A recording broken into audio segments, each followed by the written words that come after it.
Assalamualaikum guys. Masih penasaran dengan kelanjutan video suasana ujian disertasi? Bagaimana ketika para penguji memberikan pertanyaan, mencecar beberapa pertanyaan? Simak video berikut ini. Baik, terima kasih.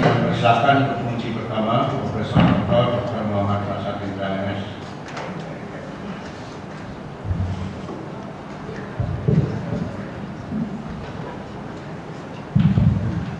Terima kasih.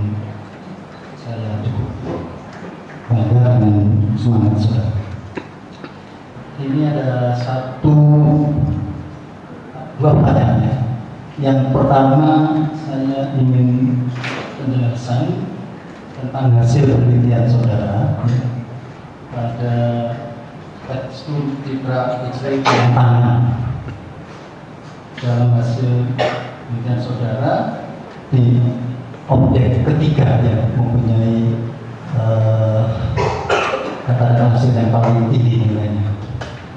Ini mungkin dapat dijelaskan secara konseptual itu mengapa kok objek ketiga tidak objek satu dan dua. Terima kasih. Tapi bahwa secara konseptual osteoporosis dipengaruhi oleh beberapa faktor. Bisa dipengaruhi terkait dengan kepadatan tulang, dipengaruhi kalsium, vitamin D, fosfor, dan lain sebagainya.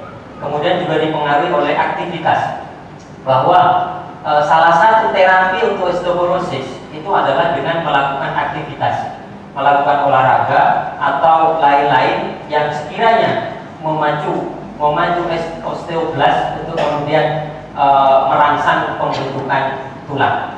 Nah, terkait dengan aktivitas, bahwa objek pada tangan ini ketika kami bandingkan antara jempol, turang jari, macam-macam dengan kelingking, maka aktivitas yang minimal, yang paling minimal dari beberapa tulang jari ini adalah objek kelingking.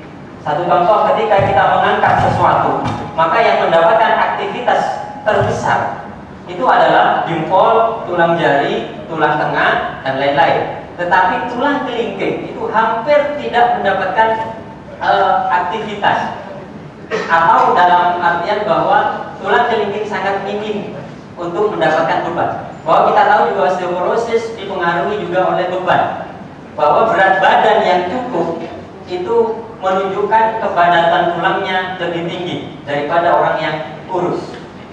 Saya sebenarnya ditulis di dalam pembahasan karena mungkin upaya analisis saudara ini kan entah nanti apakah benar atau salah, tapi kan akan menjadi suatu sejarah ilmiah bahwa ada seseorang yang berpendapat seperti itu. Apakah saudara tulis dalam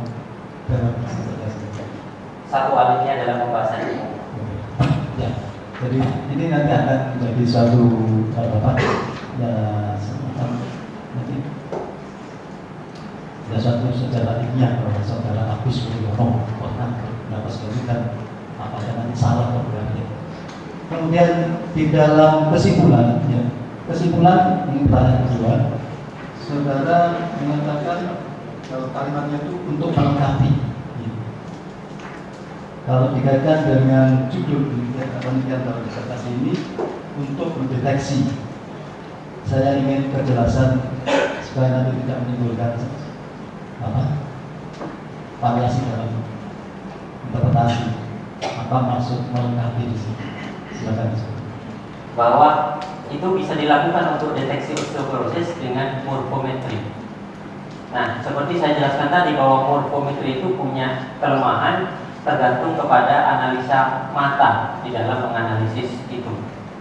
Nah, karena saya sebenarnya tidak membangun alat baru untuk kemudian disandingkan dengan X-ray, tetapi saya hanya membuat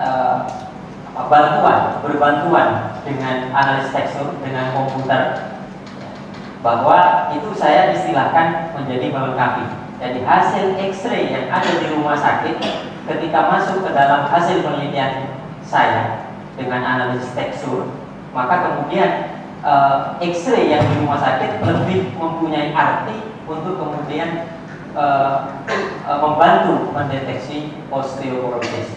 Jadi tidak menggunakan analisis dengan mata lagi, tetapi kita berbantuan komputer, analisis tekstur dengan berbantuan komputer. Terima kasih Profesor Dr. Ahmad Rashad Indra. Untuk itu kami silakan ke penguji kedua Dr. Nusantoro, Universitas Pendidikan.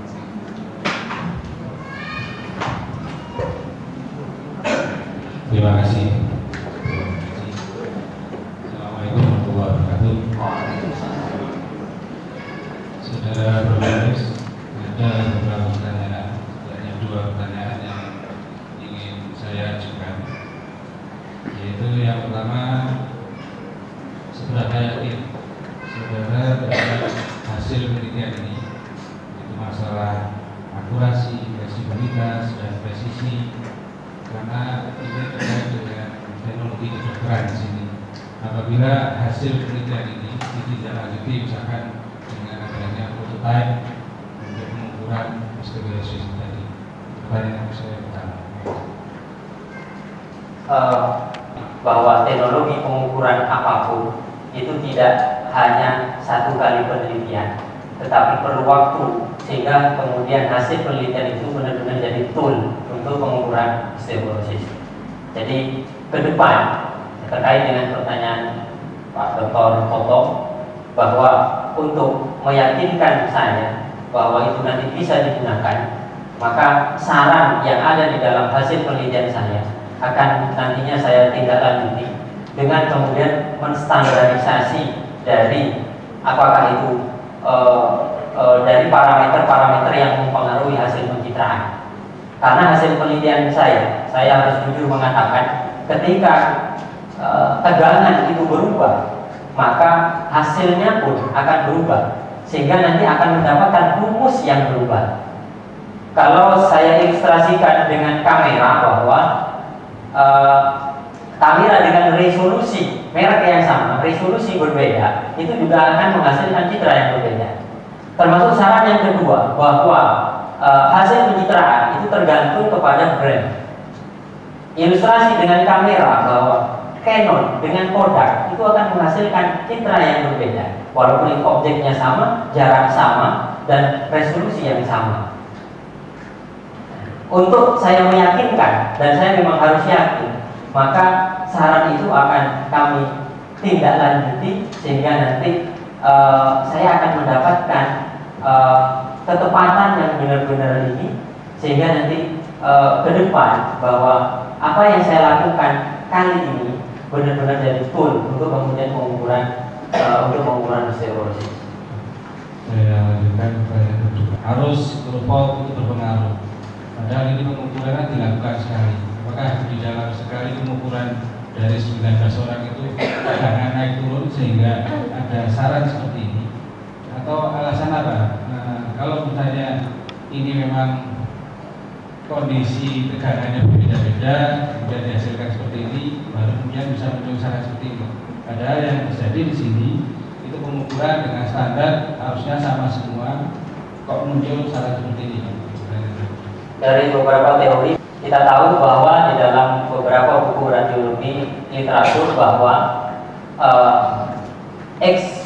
sinar X bisa menembus tulang. Kemudian tegangan semakin tinggi, maka kekuatan sinar X itu semakin tinggi.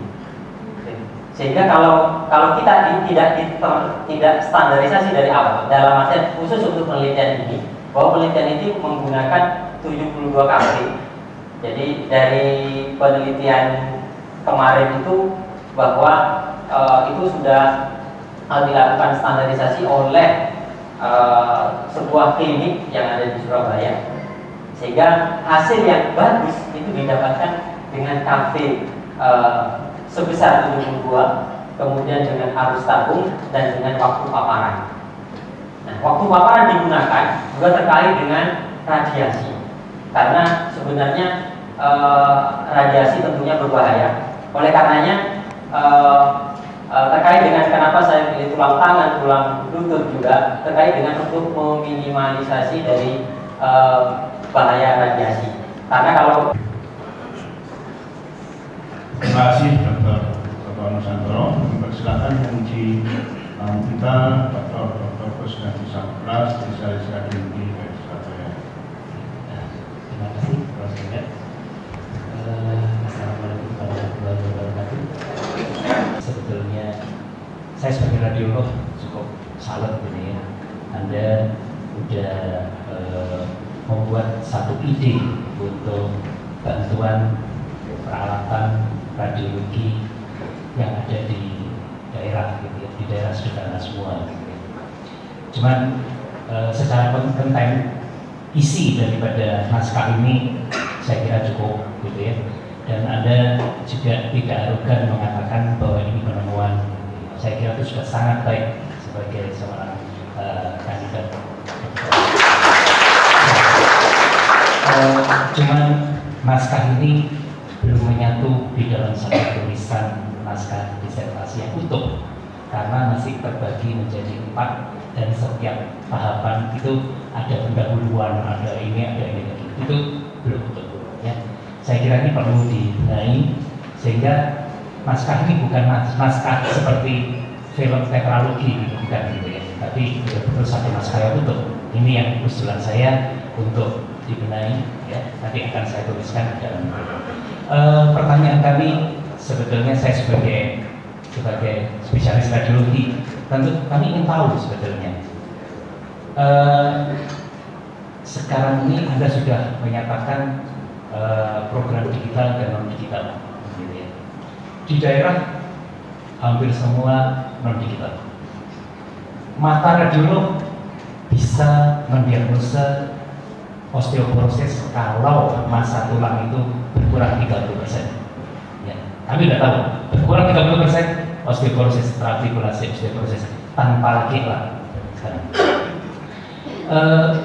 Tentu pada masa yang akan datang Anda akan lebih mempertajam citraan ini sehingga bisa melebihi mata seorang ahli radiologi. Itu pasti dan saya yakin Anda bisa. Ya. Nah, kalau Anda membuat suatu program pencitraan pada alat X-ray konvensional, Anda letakkan di mana alat bantuan Anda ini? Sehingga kami sebagai seorang radiolog, kami lebih yakin mengatakan ini adalah osteoporosis. Silakan dijawab. Yang jelas kita sudah menyampaikan file. Analisis tekstur yang saya pakai, ya software yang saya pakai dalam penelitian ini menggunakan MATLAB yang harus memang ditanam di komputer. Nah, berarti bahwa X-ray yang ada itu tentunya akan selalu berjejer dengan komputer. Saya yakin bahwa di semua rumah sakit klinik itu sudah ada. Nah, oleh karenanya X-ray hasil, katakanlah yang di rumah sakit daerah pasti tentunya juga menggunakan komputer, maka X-ray yang didapat itu akan bersanding dengan scan, ya, bersanding dengan scan. Nah, dari scan kita akan mendapatkan data yang sudah berbentuk digital. Nah, kemudian di situ di komputer itu kita tinggal mengklik apakah itu termasuk normal atau osteoporosis dengan melihat ciri-ciri dari tekstur. Bahwa analis tekstur itu software sudah ditanamkan di dalam komputer. Jadi yang Anda maksudkan ini ada dicitrakan ya. Anda tadi sudah mengatakan bahwa tidak mudah menstandarisasi sebuah film. Ya, ini agak kontradiktif gitu ya. Bagaimana Anda lebih mempertajam standarisasi tadi? Ya, ini tentu berkaitan dengan langkah Anda di depan. Saya sebagai bidang radiolog, saya tentu ingin tahu. Penelitian seperti yang saya lakukan kali ini untuk memudahkan saya di dalam pengambilan data, maka saya harus menghubungi orang sampel-sampel yang sudah ada. Karena sampel itu sudah mengalami pengukuran X-ray tulang tangan, lutut dan juga DXA. Nah, oleh karena itu kalau saya dapat kemudian menghubungi subjek penelitian untuk kemudian diukur dengan X-ray yang ada di rumah sakit di daerah. Sehingga saya akan mendapatkan X-ray sampel yang sama, bahwa kalau ini osteoporosis maka saya dapat X-ray untuk digital dan saya juga dapat X-ray-nya untuk non digital. Nah, itu yang kemudian kita standarisasi. Bagaimana bentuk daripada citra atau bagaimana parameter-parameter dari teori pencitraan itu, sehingga kemudian saya bisa mendekatkan menstandarisasi. Jadi kalau rumah sakitnya beli film merek baru, Anda menstandarisasi lagi? Seperti itu, saya akan memberikan saran kepada rumah sakit bahwa ini ya, digunakan untuk film merek A. Oke. Yang terakhir, kalau saya disampaikan, jangan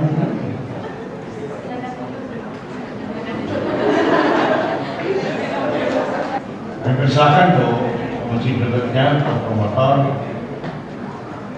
Dr. Sri Widyani.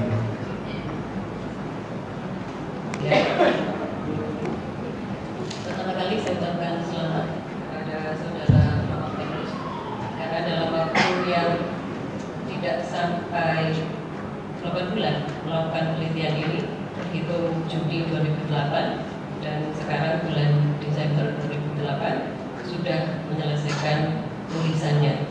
Saya ucapkan selamat, dan tentu saja ini adalah hasil kerja keras dan tentunya disertai dengan niat yang baik, dan jangan lupa juga niat yang tulus dalam menyelesaikan studi ini. Yang pertama, saya ingin mendapatkan penjelasan dari saudara di dalam kerangka konsep. Mohon diberikan penjelasan apakah pada kerangka konsep itu dimulai dengan tulang manusia. Ya, dimulainya startnya adalah pada tulang manusia. Ya, padahal yang saudara nanti ingin kaji lebih lanjut itu adalah spesifikasinya adalah pada perubahan struktur matriks tulang. Sebenarnya core-nya atau intinya pada struktur matriks tulang inilah yang nantinya akan dikombinasikan dengan citra X-ray dan dengan analisis tekstur. Oke, silakan. Ya. Saya mulai dari tulang karena memang osteoporosis itu berhubungan dengan tulang. Jadi apakah itu termasuk tulang normal dan tulang osteoporosis? Saya menggunakan analisis tekstur. Sebenarnya juga bahwa konsep daripada tulang ini juga bersanding dengan analisis tekstur.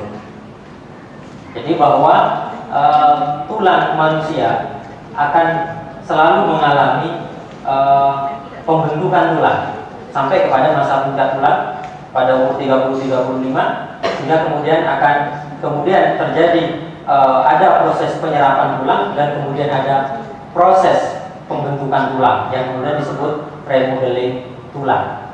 Nah, jadi saya mulai dengan tulang, dan adanya remodeling ini yang kemudian menyebabkan tidak semua manusia itu karena terkait dengan umur dan makanan atau macam-macam, itu yang kemudian akan mengalami ketidakseimbangan daripada aktivitas osteoblas dan aktivitas osteoklas, sehingga nanti akan menyebabkan kepadatan tulang yang kemudian berubah.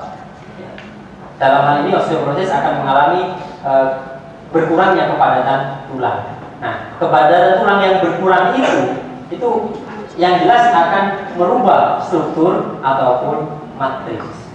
Jadi tetap saya mulai dari tulang yang pada akhirnya kemudian muncul ada perubahan struktur atau matriks tulang. Saya wanita yang menopause. Jadi saya harus mencari umur yang 50 tahun ke atas. Ya, karena asumsi saya bahwa saya dari situ saya dapat yang normal dan saya yang dapat osteoporosis. Jadi paling tidak ini dari 15 yang saya dapatkan itu 10 osteoporosis, 5 5 normal. Kemudian saya tambah 4 yang kemudian saya mengambil yang agak muda, tetap umur 50 tapi masih kelihatan cantiknya.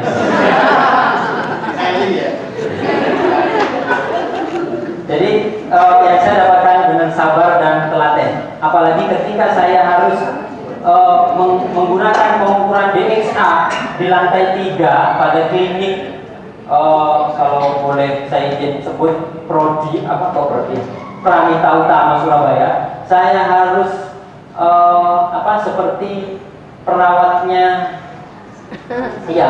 lansia. Jadi saya harus memapah begitu, karena ada yang umur 60 tahun yang sudah lututnya tidak bisa jalan dengan sempurna. Jadi itu yang saya dapatkan, sabar dan harus telaten memang. Bagaimana suasana akhir ujian disertasi? Simak video selanjutnya. Terima kasih. Wassalamualaikum warahmatullahi wabarakatuh.